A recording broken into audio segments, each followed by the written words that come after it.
Congratulations,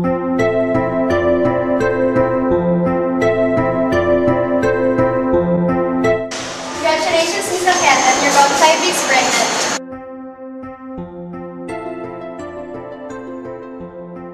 Pero you're too young to be pregnant. Why so early? Hindi po kasi napigilan ng boyfriend ko. Ngayon ako, mga kabataan nga naman, at least gumamit man lang sana kayo ng contraceptives. You're age 16, right? At medyo malaki-laki pa ang katawan mo. Being pregnant na ganito kaaga places you at a nutritional risk in pregnancy. Dok, bakit naman po ganun? Ang paraan ng tamang nutrisyon. Excuse me po. Consider natin may nutritional risk ang isang pagbubuntis kapag ang nagbubuntis ay mga nasa edad na mas mababa sa 18 years old. Kasi kulang pa sila sa maturity at bukod doon, they lack nutritional knowledge and are not financially stable to buy enough foods.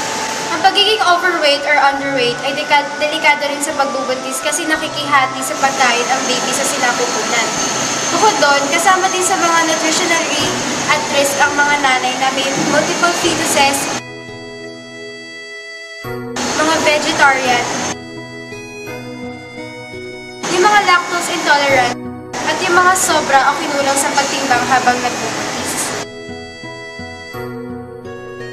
So, paano po magiging safe at healthy ang pagbubuntis ko? Ano po bang dapat kong gawin?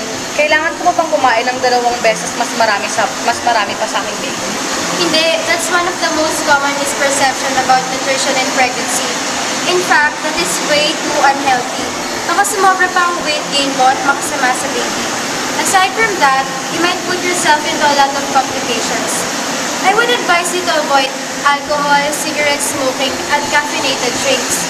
And please, natural lang na mag-gain ka ng weight, pero wag naman sana lumagpas ng 6 pounds this first trimester. Just don't go on any form of dieting para pumayat. Any questions? None so far, Doktora. Just one. Nahihiya po kasi akong itanong sa boyfriend ko eh. Huwag na kayong mahiya.